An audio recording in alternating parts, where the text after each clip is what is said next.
Magandang gabi sa lahat ng inyong mga solid na tigapakinig dito sa Sindak Short Stories. Just call me Ella. Isa po sa mga matatagal ng tigapakinig ninyo, yun nga lang, silent listener lamang po, Sir Red. So naisipan ko na rin po na i-share ang experiences kong ito. Ang una ko pong ikikwento ay yung nangyari po sa bahay namin sa Zamboanga City. Ito po'y naganap noong bata pa lamang ako at noong mga panahon na wala pa po kaming masyadong kapitbahay. Unlike ngayon, punong-puno na po yung area namin. Unang naaalala ko ay yung double deck na kama namin. Hindi ko po talaga maintindihan na sa tuwing gumigising ako, napapansin ko po yung parang may kagat sa balikat ko. Nakakahiyaman pong aminin pero para po siyang chikinini. Pero take note lamang po, wala pa akong boyfriend noon. Mga ilang months pa po ang dumaan, bumalik na naman yung pula-pula sa balat ko na para bang may sumisip-sip na ewan. Isang araw, binisita po kami ng friend ni Mama. Wala pa po ako sa bahay noon dahil nasa eskwelahan pa ako nung time na yun. Agad na pambungad po nung friend ni Mama na bumisita. Akala ko nasa school yung anak mo. Andiyan siya sa kwarto. At timing na ilang minuto matapos daw po niyang sabihin iyon, papauwi na ako. Kaya nung dumating ako, agad akong tinanong ni Mama kung bakit naka-uniform pa rin daw ako. Nagtaka ako kung bakit niya natanong yun. Ang sabi ko, malamang dahil kakarating ko lamang galing ng school. Ang sabi naman niya, akala ko kanina ka pa nandito at dumating. Kaya dapat sana nakabihis ka na, di ba? Tumayo yung mga balahibo ko talaga, Sir Red, at kitang-kita na parang hinihimas pa ng friend ni Mama yung kanyang braso na alam kong kinilabutan din. Siya din po kasi yung nagsabi na nakita daw po niya ako doon sa kwarto. Inamin din po sa akin ng friend ni Mama na iyon na bukod daw po sa doppelganger ko ay may nakita din daw po siya na kasakasama nung doppelganger ko na babaeng may mahabang buhok. At tulad ng doppelganger ko na dire-diretso sa kwarto ay dun din daw po ito nagpunta. Natatandaan ko rin po, Sir Red, yung doppelganger ko ulit sa Zamboanga. Nang makapagtapos na ako ng college, nag-work po ako at natsambahan ko po ang isang spa. Isang umaga noon ay sinabihan ako ng dalawang workmates ko na nakita daw nila akong naglalakad pauwi kahapon at naka-scrub suit pa. Tapos nang tinatawag na daw nila ako ay hindi daw ako umiimik. Nakasisigurado daw sila, Sir Red, na ako talaga ang nakita nila. Pero sinabi ko naman na napaka-imposible dahil hindi ako naglakad pauwi. Bagkus ay sinundo ako ng tatay ko nung araw na iyon. Hindi nila alam yung series ng doppelganger na mga experiences ko sa bahay. Kung kaya't maaaring yung nakita nila ay talagang tutugma sa mga sinasabing doppelganger ko na nakikita na po nila sa bahay. Maisingit ko na lamang din po, Sir Red. Yaman din lang nakapag-share na rin ako sa inyo ngayon. Circa 2000 to 2004.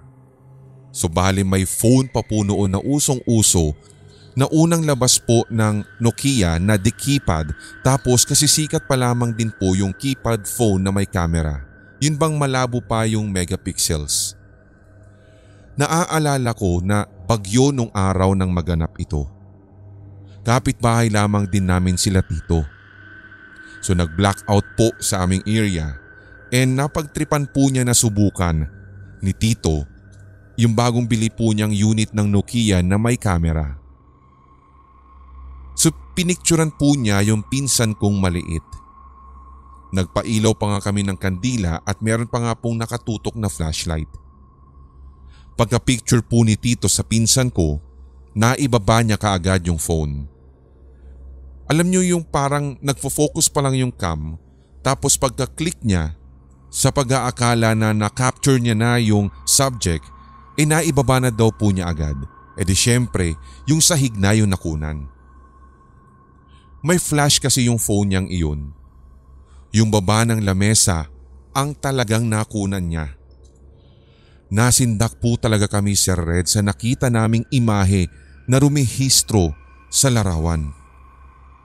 Kahit po hindi malinaw yung camera, kitang-kita po na may batang nakaupo sa baba ng lamesa at hindi po iyon yung pinsan ko. Ito po muna, Sir Red, ang ibabahagi ko sapagkat kapag naaalala ko ito ay kinikilabutan po talaga ako ng sobra-sobra. Antabayanan niyo po sana ang mga susunod ko pang ikikwento.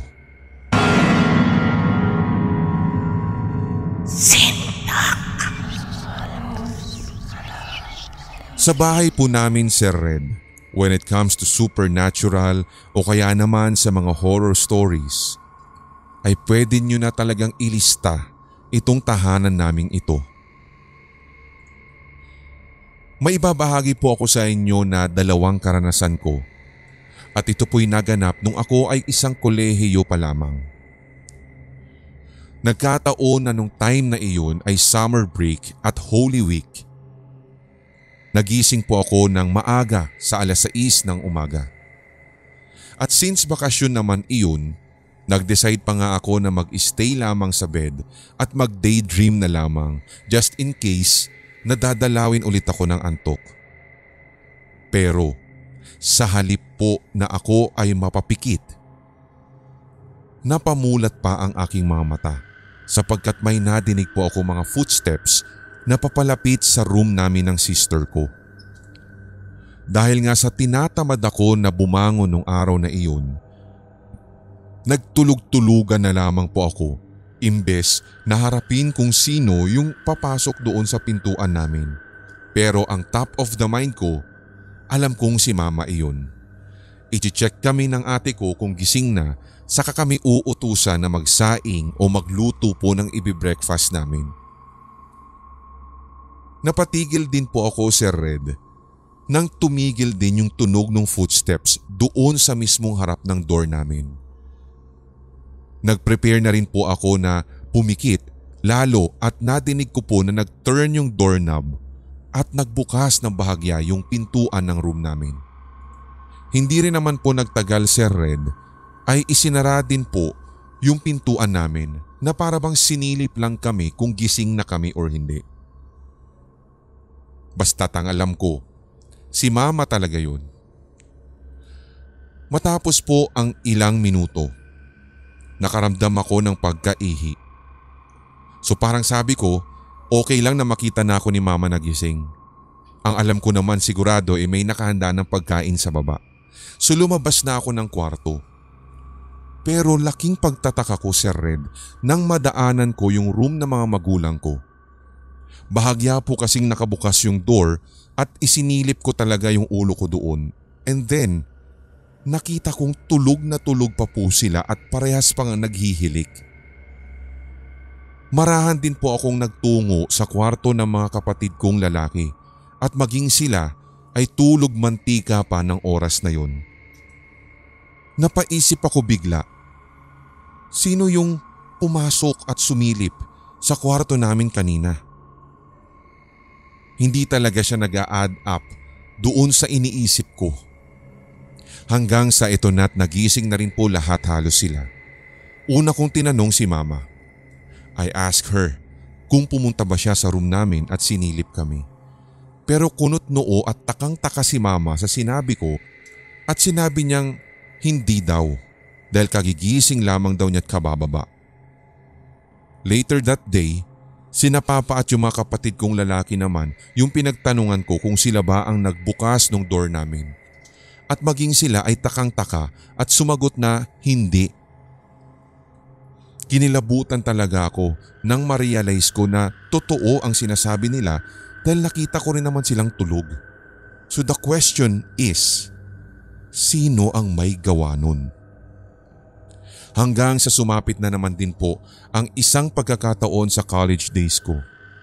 Bakasyon po ito at talagang pamorningan kami ng aking ate at ng pinsan ko nung time na ito sapagkat kauuso pa lamang po talaga nung mga pagpapakabit ng internet na may kabilisan. So 3 pa po kaming gising nun.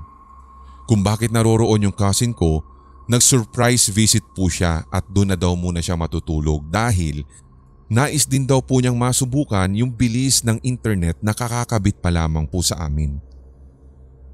Sila pong dalawa ng ate ko ay naroroon na sa kwarto sa taas pero ako naiwang mag-isa sa sala. After ko pong pagsawaan yung pinapanood ko, I decided na mag-shutdown na ng PC at matulog na. Nagtungo muna ako sa CR para maghilamos ng kaunti at magsabon ng muka. Gayon din ang pagtutoothbrush at nang matapos po ako, agad na rin po akong lumabas sa CR. Pero napatigil po ako nang may nadinig po talaga ako na umiiyak na babae. Sinilip ko ng dahan-dahan yung CR namin pero hindi doon nanggagaling. Sinundan ko pa po talaga out of curiosity yung ingay na nadidinig ko sapagkat talagang parang ipinadidinig niya lalo sa akin. Wala pong ilaw sa kitchen area. Meron man pong konting ilaw pero dim lights na nanggagaling mula po sa poste ng ilaw na pumapasok doon sa bukas na bintana nung aming kusina. Hanggang sa narealize ko na dito nga sa kitchen area nanggagaling yung pag-iyak ng babae. Kinikilabutan ako, Sir Red, nung time na ito dahil nakatitiyak ako na ako lamang yung babae na nasa baba nung bahay namin. Kaya imposible na sina ate o yung pinsan ko yung umiiyak na iyon. Kung sakaling sila man, ano ang iiyakan nila at ano yung pinakamotibo nila para gawin iyon? Talagang tumili ako ng sobrang lakas, Sir Red. Alam ko kasi na parang papalapit ng papalapit yung umiiyak na babae although hindi ko po makita at maaaninagan sa sobrang dilim talaga sa kitchen. Kumaripas ako ng takbo paakyat po sa kwarto namin sa 2nd floor at maging yung ate at pinsan ko nung time na iyon ay nakita ko pa ngang tulog na rin nung oras na iyon kaya imposible talaga na maaaring sila ang may gawa nito. Napatalukbong na lamang talaga ako ng kumot at napadasal ng wala sa oras.